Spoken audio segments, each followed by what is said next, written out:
we find ourselves in an interesting point here. Let me start by saying what a tremendous privilege it is to serve in this body. Every single day that I come to the building from where I live, I express that to myself, what a tremendous privilege it is for all of us to serve in this body, denoted by many as the greatest deliberative body in the world, and certainly we find ourselves here in a place where we can affect so many things that not only affect our citizens, but citizens across the world, and what a privilege that is.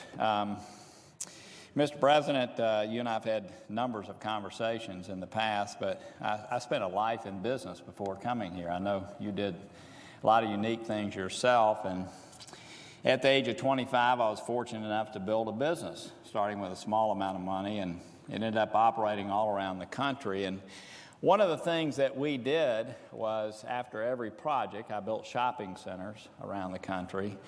We would get together and analyze the things that we had done well and the things we had done not so well in an effort to become better. And certainly at the end of each year, we'd sit down and look at our company that was growing very rapidly and try to analyze those things. And sometimes we would have setbacks, but generally speaking, the company continued to operate on an upward trend. What I find here is just the opposite. I've been here now a decade, and what we do is just the opposite of that. What we do is we continue a downward trend, because the way the two parties operate with each other is when it gets to a point where there's something that's really critical that has to happen, the other side says, well, if they were in power, this is what they would do, so let's go ahead and do this ourselves. And so what we have here in the United States Senate, at least since I've been here for the last decade, instead of an escalating situation where we continue to operate better and deal with these things in a more balanced way, instead what we do is we're on this continual downward trend. One of our younger members mentioned the other day, and as we were discussing this, I thought it was a great point, that what's happened in the United States Senate is neither party has had the ability to withstand the pressure that is brought to them by their base. Neither party. Seeing that play out right now. And so what happens is their base puts pressure on, and so we end up breaking the traditions of the Senate. We did it legislatively with cloture vote being the scored vote by outside groups, and so that's where we find ourselves. So what's happening in our own caucus right now, I can tell, I just realized over the weekend, is we're now trying to figure out who to blame, okay?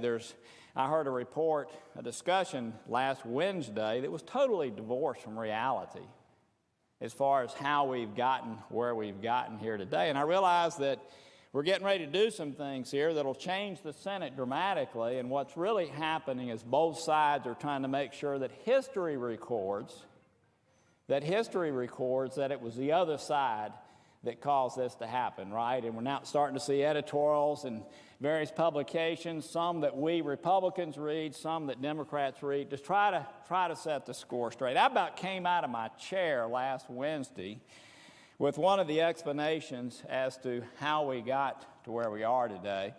And my guess is today at lunch on the other side of the aisle, the same thing will be taking place. Obviously, on our side, it's the other side. On their side, it's our side. Let me go back to 2013. We had a breakdown here that was taking place, and President Obama was bringing some nominations forth. It was right after his second term of being elected, and we went through the summer of 2013 with some of his nominees not getting cloture votes. And I was called, as was a few other senators, to make what we would call some tough votes. These were nominees we did not support. And cloture had again become the vote that people were scoring, but I was asked, John McCain was asked, Lamar Alexander was asked, a few others were asked to make some votes that candidly weren't very pleasant to keep us from getting to a place where Senator Reid would pull the nuclear option. We made it through the summer, and then we went into the fall. We had just confirmed a new circuit court judge for the D.C. Circuit, which is just below the Supreme Court relative to importance for lots of reasons. And so we had a 4-4 balance on this circuit court.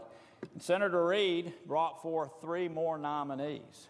And they were not bad nominees. I think most people thought they were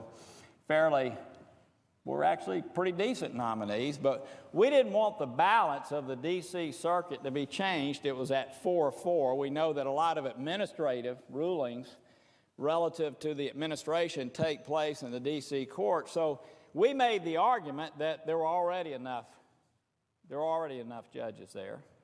They didn't have a very big caseload. It was the same argument, by the way, that Democrats made back in 2006 when Bush was also trying to make some nominations. We do the same to each other, and so we ended up filibustering those 3 nominees.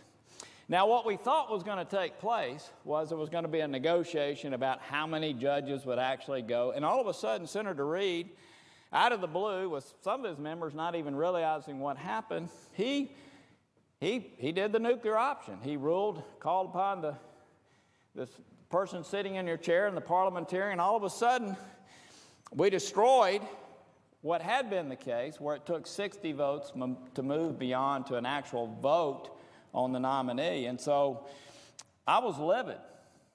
Somebody said the other day that was fine. We just got to where we wanted to be. Are you kidding me? Are you kidding me? We were livid. We were livid that Senator Reed had, on some circuit court nominees, pulled the nuclear option. I'll tell you this, there were days when people who had worked with folks, not days, months, where people went where they had normally worked with people on the other side of the aisle, it just kind of shut down. It was hard to believe that the nuclear option had been invoked. The other day, again, last Wednesday, somebody acted like it was no big deal. It just got us back to where we always had been. The fact is, we haven't used filibusters much years ago. The fact is, we are using them a lot today. But look, this was a big, big deal. And so now we find ourselves in a situation where we're getting ready to take the last step, if you will, on nominations where, let's face it, we have a nominee in this justice that's on the floor that is really beyond reproach. And my friends on the other side of the aisle, I realize that they have pressures. And so I've talked to some of them. I respect them. I understand that their base is saying because we did what we did last year. Remember, the great justice who passed away before he was even, it had been an hour since he passed away. We had already declared that we weren't going to allow another justice to be confirmed until after the presidential race. And pretty audacious move, let's face it, and obviously it created some hard feelings after the election was determined on the other side of the aisle. And so they, in reaction to their base, many of them are saying that they're going to invoke the filibuster here. And so we're saying, let's face it, or let's say that our leadership is saying that if that happens, then we, in fact, ourselves have to invoke the nuclear option on the Supreme Court justice. We understand where this is going. I don't know what's being said on the floor. I've been hearing, but let's face it. One side is reacting to their base, their pressure. They're having ads run against them if they're even considering voting to move beyond the cloture vote to an actual vote on the nominee. And on our side, obviously, we're in a situation where if that happens, then our leader's going to call the nuclear option. Now, everybody says, by the way, we're never going to do it on the legislative. Come on. Let me go back on that a minute. Back in 2010, the Democrats passed a health care bill with 60 votes. And then there was an election, and it took them down below 60 votes. And they just needed to fix a little element on the health care bill with a reconciliation bill. And Republicans went crazy over that. How many times have we talked about them passing this health care bill with reconciliation? It's been going on for 7 years. Now, we're in the driver's seat. We've got the majority. We're writing an entire bill through reconciliation because we understand the power of being able to do something with 51 votes. I understand. And so what we do is we just keep upping the ante with each other, right? Are you kidding me? The next time, if we continue on the path we're on right now, the very next time there's a legislative proposal that one side of the aisle feels is so important they cannot let their base down, the pressure builds, then we're going to vote the nuclear option on the legislative piece. That's what will happen. Somebody will do it. Somebody will say, well, if they were in control, we'd do it. I mean, that's the way trust has gotten around here. So we ought to do it because this is our opportunity to really change history. So, look, I hope that before we move to the place that we all know we're going, I don't think anybody would deny here that pressures have built here. And let's face it, if we don't have respect for the institution we serve in ourselves, no one else is. Who is? I mean, these people, they know what we're getting ready to do this place. And for us to act like that if we do it here, there's no way that we'd ever do it on a legislative piece. Let me tell you this. I'll say to my friends, 2 years ago, after Senator Reid did what he did, a friend of mine, somebody I worked very closely with, I think most people know it. It took me a while to get back to normal with him after he pulled what he did, but 2 years ago, there wouldn't have been a single Republican in our caucus that would have even considered voting for the nuclear option. As a matter of fact, we had discussions about changing it back. And then the election occurred. We decided not to do that. So for people to say today, when it looks like to me there's a whole host of Republican senators that are willing to do that today, and everyone knows that on the other side of the aisle, maybe everyone, I don't know. But to say that we'll never get to the point where we won't change the legislative piece, give me a break. I mean, somebody's not living in reality because we each continue to take the other down. Now, again, I don't really care how history writes it. I'm going to tell you how I'm going to write it. Neither side of the aisle has had the maturity or the willingness to stand up to the pressures and cause this institution to operate in the way that it should. Neither side of the aisle. And anybody who tries to say that one side of the aisle is worse than the other, come on. It takes two of us to take the institution to the place we're getting ready to take it next week. So I would just, that's my history. I've been here 10 years. I've watched it. Neither side of the aisle has clean hands. So we have one side, they have a decision to make. Are they really going to filibuster a judge that, let's face it, if you go back and look at the gang of 14 principles that were put in place back in the 2000s, where both sides came together and said, we're not going to do the nuclear option as long as a judge meets these criteria. This judge meets that criteria. It's clear. I'm not trying, by the way, I'm not criticizing. I'm just observing.